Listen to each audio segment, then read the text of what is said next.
uqonda ukuthi wena uma uhambile la usemsebenzi ufuna ngisale ngiwashe izitsha manje ngiclean ngipheka. Phela nangikwazi ukuthi ngathi ngibuye emsebenzini ngiqale phansi. Ukhona uhleli imini yonke ubuka TV. Wezama ngiyona imedi. Mangenjalo udakiwe. Wezama angisiyona imedi mina ngizwe. Angikwazi ukuphekela wena. Angikwazi ukuwashela wena. Yimini umuntu oyindoda la.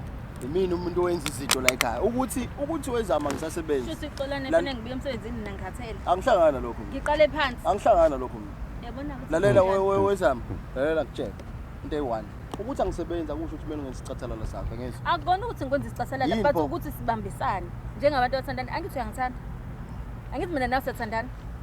Awukwazi ukubona ukuthi isithandwa sami sibuye emsebenzini sikhathele sidinga ukuphumula.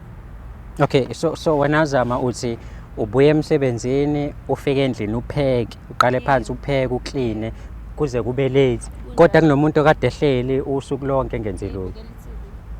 Bangenjalo uphuzile. Bafumuzi wakho lo bhidlizayo awe. Manje uyabhidlika umuzi uma ukuthi angipheki angiwashi. Uma ubuka wena isimo si right wena. Ya ngibona isimo sona sitshela. Kanjani mfethu? Kanjani ungixela ngembuzo ngibona. Kumele ngixina ethi wena uhluleka ukuxina umama wakho ngendlela e-right. Wagcina nini ukulala naye? Mfethu indaba zami naye lezo. Cha mfethu awuphendula into esimple wagcina nini ukulala nomama? Angazi. Ha. Uyabona ke? Angazi. Ngikushilo ngathi akaboniseki. Akaboniseki into avela yenze ke ephuzile.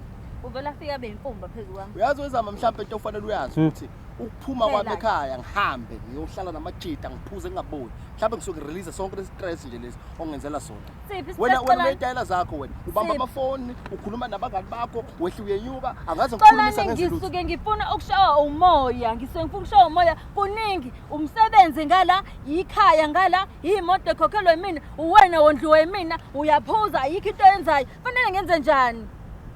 It's not like butwami ngisuke mhlawumbe ngiya kumuntu mhlawumbe ngiyachitha noma ngisuke ngifuna ukurelease istress. Uba awazi ukuthi ungathi wena Zama wena uqale wena 3 months back washintsha izindlu wathi wena angibuyise yonke into ibhilonge kuwena ngoba wena umuntu ozokhokha ufuna ukwenza wona amasimbo wenzani vele xola nemini okhokhayo vele responsibility yami yonke lena vele konke kufanele kube ngaphansi kwegama lami bekukusinda ukukhokhela kusengaphansi kwegama lami ngeke xolana bekukusinda bese umfazi wami akwazi kwenzeka lokho Xolani wena usalibone nikusasa lana. Mfethu yabo manje abafethu bawacishela amakhamera ngithe ngicela ukukhuluma nawe. Nawe ngensilimo. Kanjani mfethu? Buka mfethu kuyimanje bayacisha mfethu. Angikwenzi isilima sixoxa mfethu. Nifika la kimi senisethe yonke into la. Nifuna indaba zami zaziwe. Ngixolisile ngawacisha amakhamera. Ngonile ngalokho. Cha phela kwasekuqaleni kube thuba mina indlela engisebenza ngayo leyo ukuthi mina mengabe ngikhuluma nabantu kumele ngona amakhamera. Unfortunately amakhamera ngekho. Ezami ukulungisa indaba zabantu amakhamera ngekho. Mina ezami indaba ngizilungisa ngibuza ukuthi awukwazi ukulungisa indaba zabanye abantu amakhamera ngakithi uthi ulungisa indaba zabantu. Mfethu awuboniseke ngamabomu. Like ukhuluma nenye indoda ke manje like man to man. Yabo?